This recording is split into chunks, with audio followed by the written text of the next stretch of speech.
Hello and welcome to Spectrum News Within the Week. My name is Janice Cobham, welcoming you from Uyo, the capital city of Akwa Ibom State, Nigeria. Let's take a look at the headlines. President Buhari appoints Baba Umar security advisor on Interpol. Akwa Ibom State Governor Udom Emmanuel inaugurates ultra-modern Ashan Ibibio complex. Plus, Spain earmarks £2.2 billion pounds to tackle drought. We'll bring you details of these stories and more in a moment.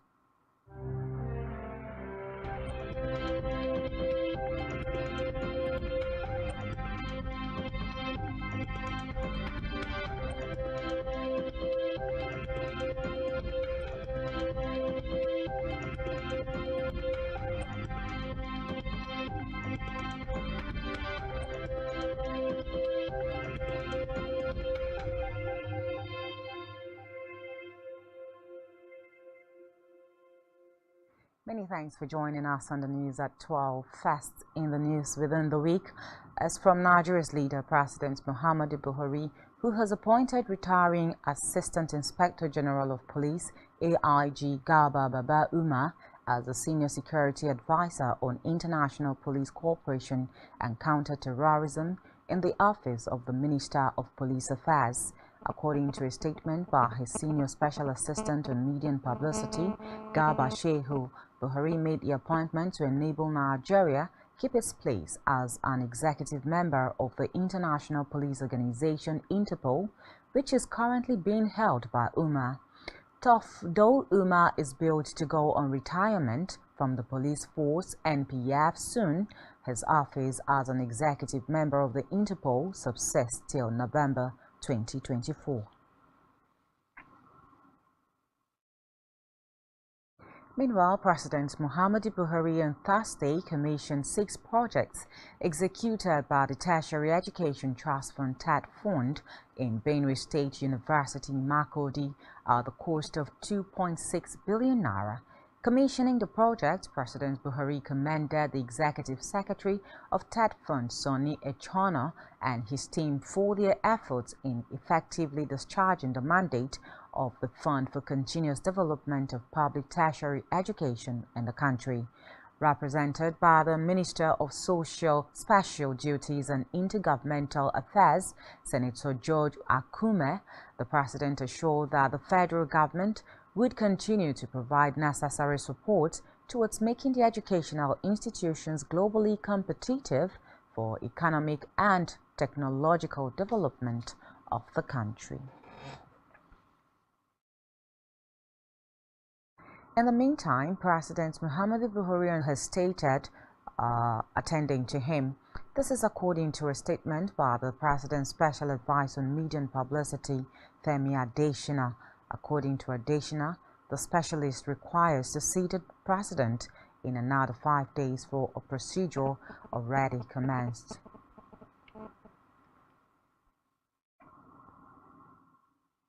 And moving away from that, Nigeria needs a $3.5 billion investment annually to generate 40,000 megawatts of electricity by 2030. The Minister of Power, Abubakar Aliyu, disclosed this at the Investor Matchmaking event, which the Rural Electrification Agency organized, of the actions with which the government is transforming the industry from a public to a private sector-driven one. The minister said that with the recent legislation that has empowered state governments to generate and distribute electricity are limitless investment opportunities in the sector.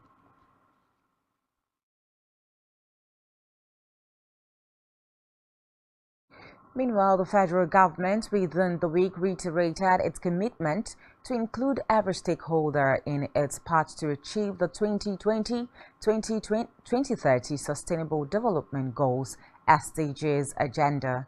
Speaking at a 3-day international conference organized by the Faculty of Social Sciences, Obafemi Awolowo University, Ile-Ife, Osun State, on achieving Sustainable Development Goals, Senior Special Assistant to President Muhammadu Buhari on either sub-national or corporate organizations behind in its quest to achieve the SDG goals.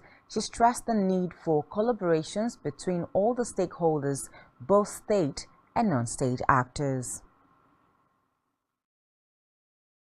In the meantime, now the federal government within the week said that the sum of 22.44 billion naira was earmarked to feed inmates in all the custodial centers across the country. Speaking at a two-day conference on decongestion and corrections administration in Abuja, the Permanent Secretary, Ministry of Interior, Shuaib Bulgare, said the amount was due to the congestion of the custodial centers. He called for the reforms of the services and custodial center for the smooth rehabilitation of inmates. And moving ahead now, the Federal Economic Council FEC on Wednesday approved the sum of 129.8 billion naira for various projects in the Ministry of Niger Delta Affairs, particularly who disclosed this to journalists after the council's meeting presided over by Vice President Yemi Osinbajo at the State House, Abuja.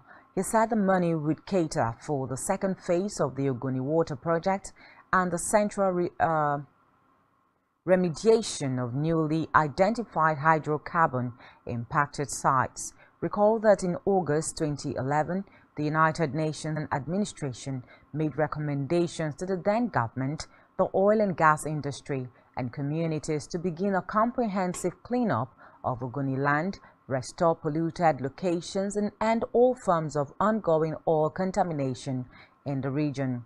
The operation was eventually flagged off in June 2016 by the Vice President with the inauguration of the cleanup project and set up hydrocarbon pollution remediation project HYPREP to oversee the total rehabilitation of the contaminated and polluted sites of Ogoni communities. Meanwhile, the federal per day, it attributed the low oil output to challenges such as lack of investment, insecurity, and reduction in hydrocarbon funding across from energy transition, among others. The government disclosed this through the Nigerian Upstream Petroleum Regulatory Commission at the host community's sensitization workshop with the theme, the implementation of the host community development trust, held in Abuja. The Commissioner, Economic Regulatory and Strategic Planning, NUPRC Kelechi Ofogwe, represented by Komolafe, noted that while the Commission is prioritizing efforts towards increasing oil and gas production and ensuring maximum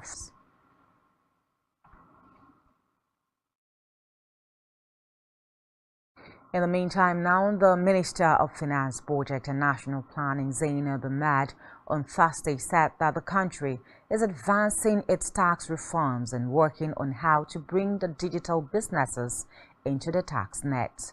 Ahmed made this known at the 25th Annual Tax Conference of the Chartered Institute of Taxation of Nigeria in Abuja. The minister, who was represented by the Director, Tax Policy, Federal Ministry of Finance, Budget and National Planning, Bashir Abdul Kadir, said the ministry would work on the outcome of the conference and drive its future position with subsequent engagements. She added that the ministry is working on the challenges facing businesses in the country to have a robust engagement on how Nigeria can harness the potentials to benefit from the digital economy.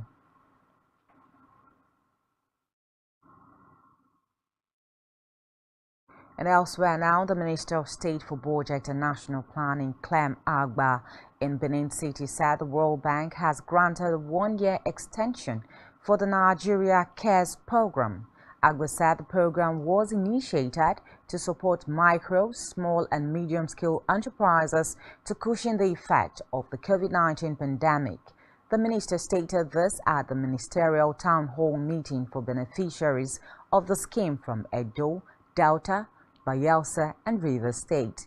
He added that there was also approval to give cash advances to the 36 states of the Federation, since many of them would be getting new governors, and the cash crunch occasioned by COVID-19 was still not over and still affecting the states.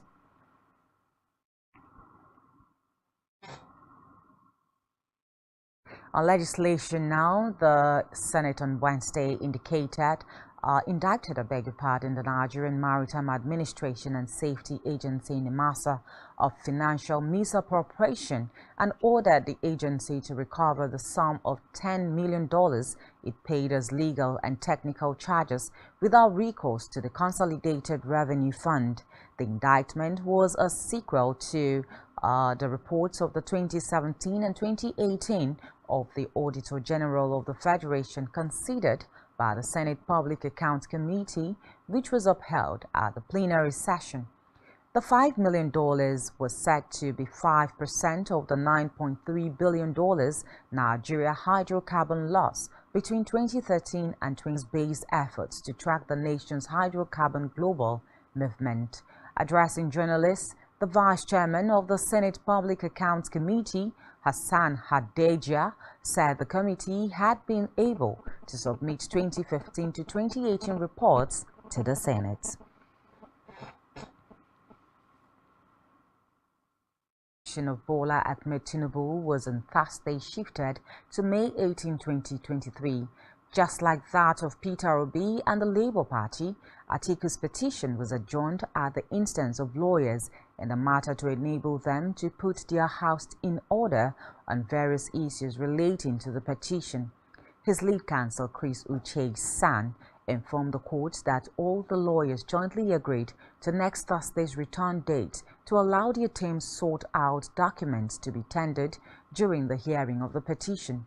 Following no objection from Wole Olanipekun's son, who stood for Tinubu, Charles Edosonwen's son, who represented the All Progressives Congress (APC), and Abubakar Mahmood, who stood for the Independent National Electoral Commission, INEC Justice Haruna Simon. Moving now to the judiciary, where the National Industrial Court within the week fixed May 30 to deliver judgment in the suit filed by the federal government against the Academic Staff Union of Universities (ASU). In the suit, the federal government dragged ASU before the court to determine the substantive suit filed during the 2022 ASU's 8-month strike. Reports say when the matter came up before Justice Benedict Kanyip on Wednesday, Itanso, on his part, however, informed the court that he had filed a notice of appeal before Court of Appeal. Falana stated that he was contesting the ruling of the court on March 28, which ruled that the Minister of Labour and Employment has the power to refer the matter to the National Industrial Court. Elsewhere, the Supreme Court within the week adjourned the hearing in the suit filed by the indigenous people of Biafra (IPOB) for the release of their leader Nnamdi Kanu to September 14. The lead lawyer for IPOB and human rights activist Ifeanyi Ejiofor, in a statement, appealed to the Supreme Court to set aside the ruling of the Court of Appeal, staying the execution of the court's judgment, discharging him, and placing a further bar to any further detention and prosecution of Nnamdi Kanu on any charge and indictment before any court in Nigeria. Reports say IPOB filed a suit at the Apex Court against the verdict of the Appellate Court, which stopped the release of the leader of the Igbo Self-Determination Group.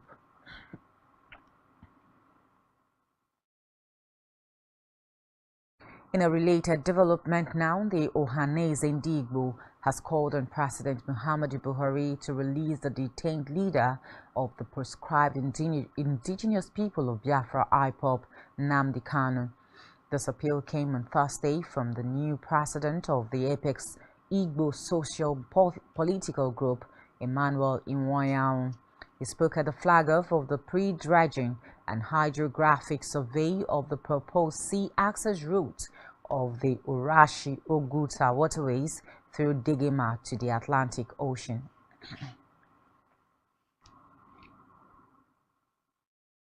Moving now to politics, the National Working Committee (NWC) of the All Progressives Congress (APC) On Monday, anointed former governor of Akwa Ibom State, Senator Godswill Akpabio, as the Senate President of the 10th Assembly, while Tajuddin Abbas from Kaduna State has also been named as the Speaker of the House. The National Publicity Secretary of the party, Felix Muka, disclosed this while briefing journalists at the end of the NEC meeting held today at the National Secretariat of the party in Abuja.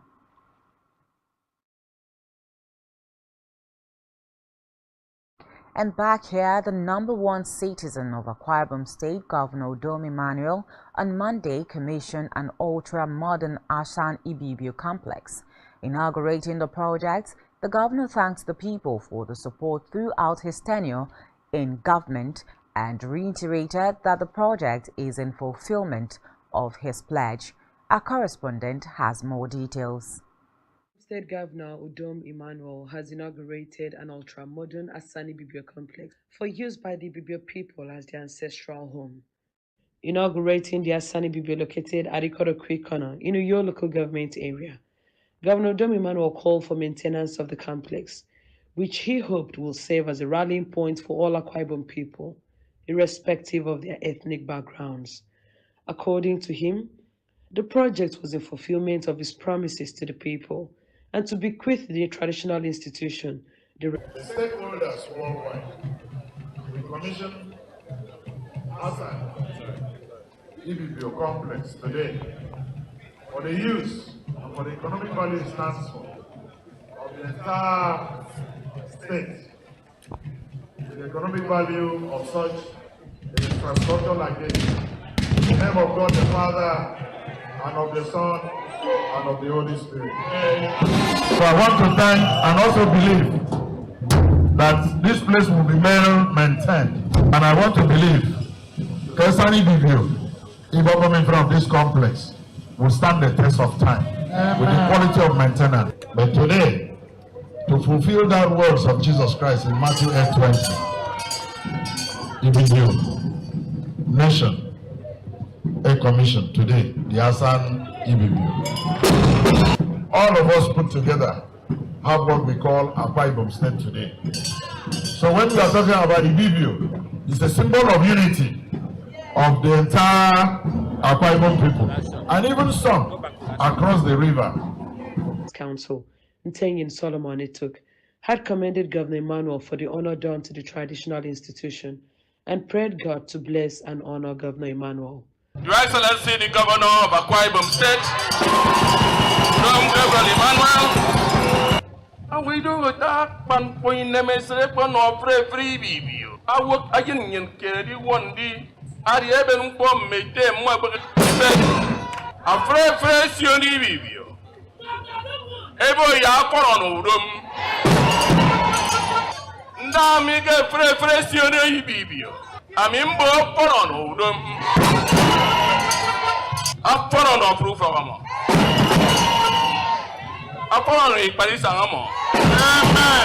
Also speaking, the State Commissioner for Works and Fire Service, Professor Noibanga, gave an overview of the project and commended Governor Emmanuel for seeing to the realization of the project. Your Excellency, this edifice of Ibibio land in Asan Ibibio is the largest auditorium anywhere in Akwa Ibom State. It has a capacity of 2,500 seated with 3 galleries inside. This edifice has 7 offices: the Institution's office, Secretary office, and a special conference room. This edifice is such that anybody we can take care of the population, because we have 25 toilets. 14 on the ground floor and 11 upstairs.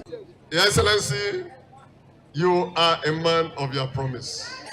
Introduce and show you that the Asan Ibibio is here and is guaranteed 100 years minimum in terms of everything. The ceremony, which people who all commended Governor Emmanuel for his result-oriented leadership style.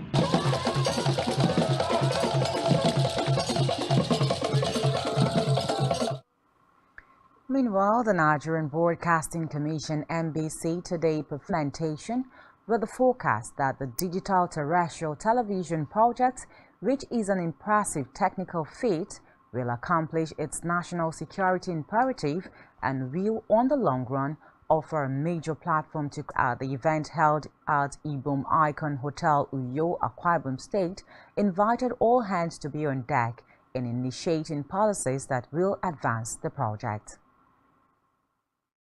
The federal government of Nigeria envisages that in the long run, digital television will offer must be on deck to assess the success of this project. It is expected that after the training, the board will be in a position to effectively manage the change that came with the digitization process. There are several challenges confronting the Commission today. These include, but not limited to, the planned sale of the 600 megahertz broadcast spectrum by the National Communication, barring National Broadcasting Commission from fining the stations. The Commission regrets the ruling, even though it is yet to receive, the Commission is yet to receive the true copy of the judgment. Governor Udom Emmanuel will gladly provide land and ancillary support for anything that will lead to the employment of our teeming unemployed youths. Let me seize this opportunity to advise the country to see the dangers facing the Commission, including the recent judgments barring it from fining broadcast stations. Also, in his speech, the chairman of the NBC system, including recommendation to President Muhammadu Buhari for more licenses to be approved for operations of broadcast stations in Nigeria. To ensure that we switch over completely in all states. Given the achievements of Nigerians abroad, Nigeria is far from where it ought to be in terms of technology and ICT. We need to invest more in ICT as a nation and do more about ICT instruction in our schools. We must start a robust national debate on how to have ICT everywhere and not only on our screens at home. A country which only watches 3 years in the woods and woke up to a brand new world that it did not know. Meanwhile, in his remarks, the Secretary to the Akwa Ibom State Government, Emmanuel Ekuwem, who was represented by the Director General Akwa Ibom. And still to come in the news. CBN delays approval for Unity Bank, First Bank financial statements. Just stay with us.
Many thanks for still being there. Now to the rest of our stories.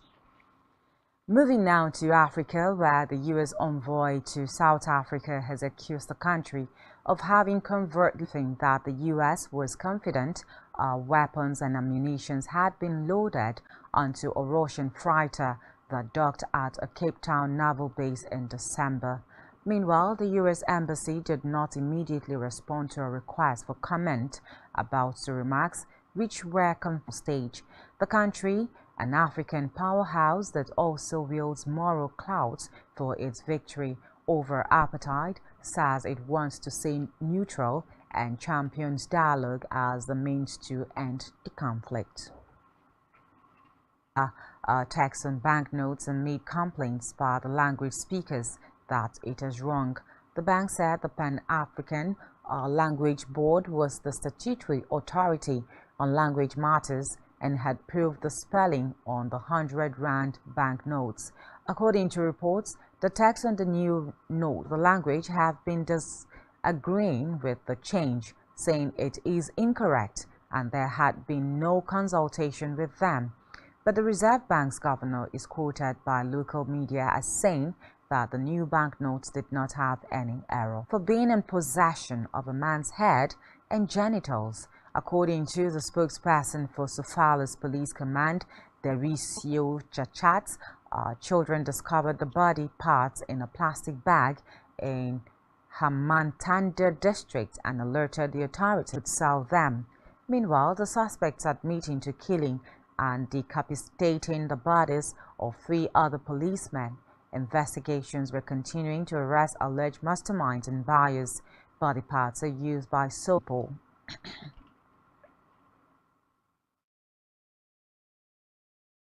And still in Africa, the authorities in Guinea have released 3 civil society activists who had been spent between 4 and 10 months in prison. The men from the 2021. The organizations of the rallies say 7 people died and dozens were wounded in clashes against the military leader who have delayed a return to civilian rule.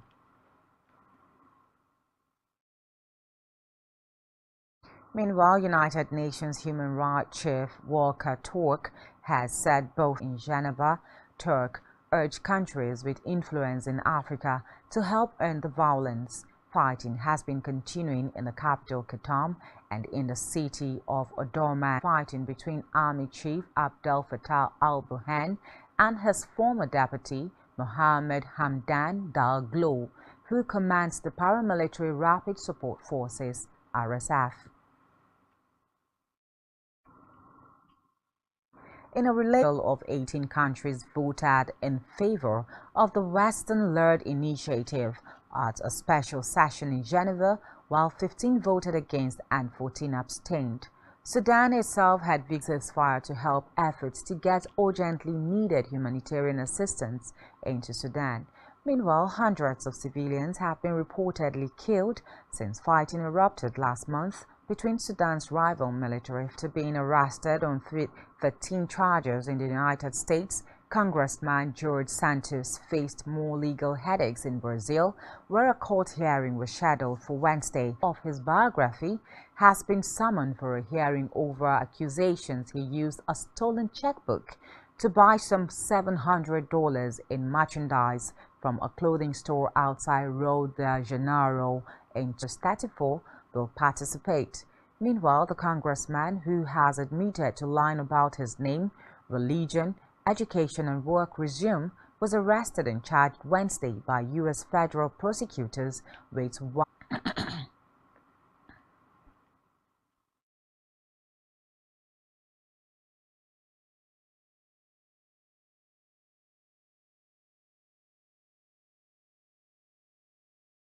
Garland on Thursday announced that the first transfer of forfeited Russian assets for use in Ukraine were transferred to the State Department.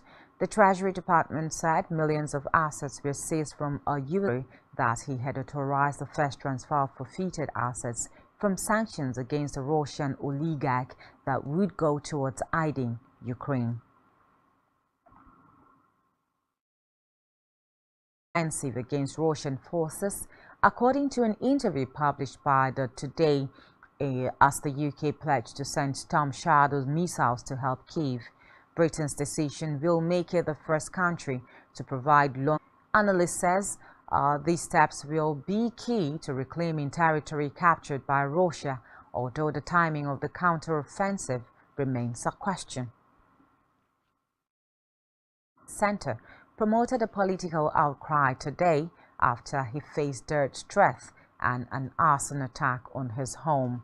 The resignation of Yannick Moraz, mayor of Saint-Brevin-les-Pins in western France, comes as support for the far-right swells and mainstream parties seek to channel personal reasons while complaining of a lack of support from the state. Meanwhile, President Emmanuel Macron on Twitter described the attacks against him as outrageous and expressed his solidarity. In the meantime, 2 people were killed as gunmen opened fire at a Mercedes-Benz plant in Sindelfingen, southern Germany, without any resistance. The Stuttgart Public Prosecutor's Office and police headquarters made the disclosure in a statement they jointly issued. Reports say And still on the firing scene now, Spain's cabinet within the week approved measures worth more than €2 billion to alleviate the impact of a prolonged drought that has hit its key agricultural sector. Reports say the country's water reserves are on average below 50% of capacity, which levels have fallen to roughly 25% in the 2 worst hit areas, and €1 billion will be earmarked to build new infrastructure such as desalination plants to boost the amount of available water. Another €784 million will be used to help families. And elsewhere now, Pakistan's Supreme Court on Wednesday ordered the release of former Prime Minister Imran Khan, declaring his arrest early to remain peaceful following 2 days of turmoil in the streets. According to reports, after being ousted from power in a non-confidence vote by lawmakers, Khan was faced with multiple corruption charges in Pakistani courts. We move now to business, where the Central Bank of Nigeria (CBN) has still not approved the 2022 annual financial statements of Unity Bank. It's approved the financials of 10 other commercial banks. Unity Bank informed shareholders that the firm is still undergoing the requisite regulatory process for approval. Reports say both financial institutions are 1 month behind Exchange Limited (NGX). Meanwhile, the delay could result in fines against Unity Bank and First Bank. And still in business, the 22. According to presidential aide Bashir Ahmed, the inauguration will be done by President Muhammadu Buhari. In a tweet on his handle, he said efforts by the federal government to make Nigeria self-sufficient in local refining of barrels per day Dangote refinery is set for inauguration on May 22, 2023. The Dangote refinery complex is located in the Lekki Free Zone area.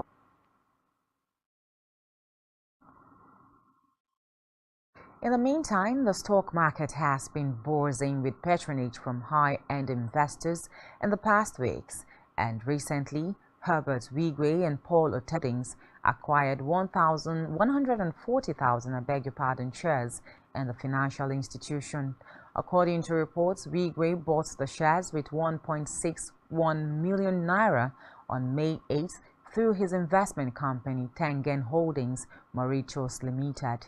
Last week, Wigwe acquired 75 million shares worth 843. On the same day, Paul Otedola, the brother to the majority investor in Gegeru Power PLC, Femi Otedola, has acquired 300,000 shares in Geregu.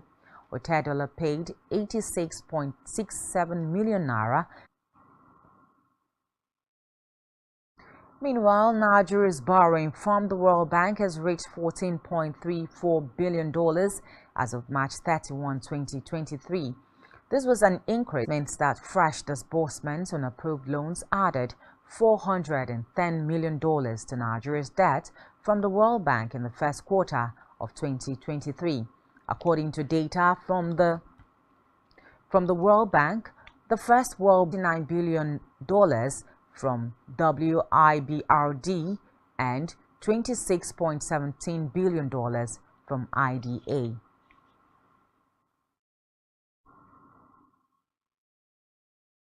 May 21. To stay with us.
making birth control pills available without a prescription, a move backed by reproductive rights advocates, especially in the wake of a Supreme Court ruling overturning the national right to abortion. The independent panel voted that the benefit of allowing the medicine or pill to be sold over the counter outweighs the risk and would reduce hurdles associated with visiting a doctor, which impacts lower income groups. According to reports, the push for a non-prescription pill has taken on new urgency in light of Supreme Court's decision. Over the pill is approved, the U.S. would allegedly join more than 100 other countries where the pill is available without a prescription. And still on health stories, the managing director of Beacon Hill Smile, Dr. Oluwaseun Akimbobola, has said that the survival rate from oral cancer will be around 90% affected earlier. Akimbobola said this when the dental clinic under the umbrella of Beacon Smile Foundation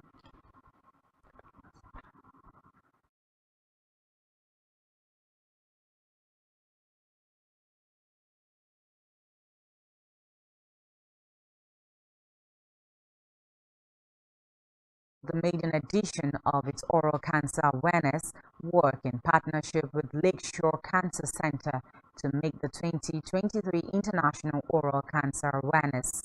In a press statement made available to newsmen, the managing director said oral cancer in Nigeria has reached 0.15% of the total annual deaths in the country and deserves a much-needed worldwide awareness.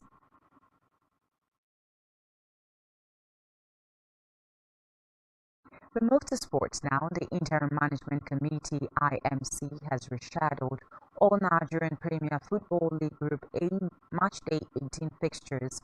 According to IMC, the Matchday 18 games, which were earlier slated for this weekend, will hold on Sunday, May 21, 2023. IMC said the adjustment was necessitated following Rivers United involvement in the CAF Confederation Cup. Recall that the league body announced still in sports, Serie A champions Napoli have reportedly increased their asking price for star player Victor Osimhen after he inspired the club's first Scudetto in 33 years. Italian outfield Il Martino said the Azzurri have increased the asking price of the Nigerian from 150 to 160 million pounds in anticipation of a bidding war for the 24-year-old striker this summer. Bayern Munich, PSG, Arsenal, Chelsea and Manchester United are reportedly interested in signing Osimhen in the summer transfer window, despite Napoli president Aurelio De Laurentiis repeatedly saying the club would not sell Osimhen this summer. It is understood that the Serie A side will do business if they receive a lucrative offer for the striker. Meanwhile, Osimhen is currently the top goal scorer in Italian top flight with 23 goals in 27 appearances this season.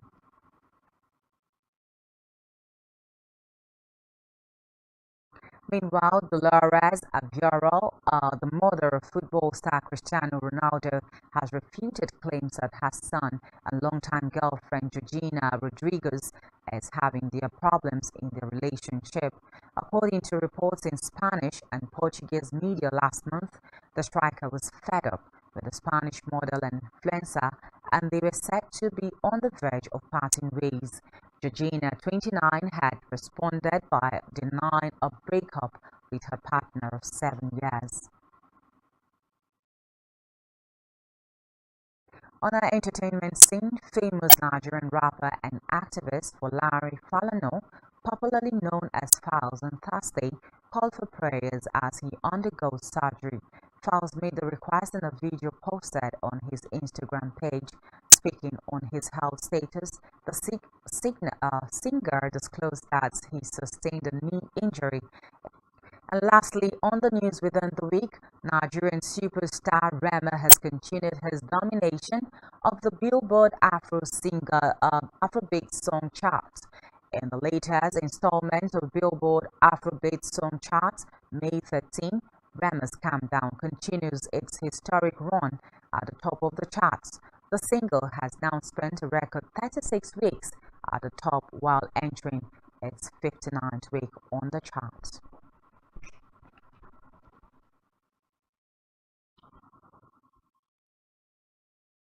And that's it on the news within the week. Many thanks for watching, and subscribe to all our social media handles, all of which you can find on our website. Have a good afternoon.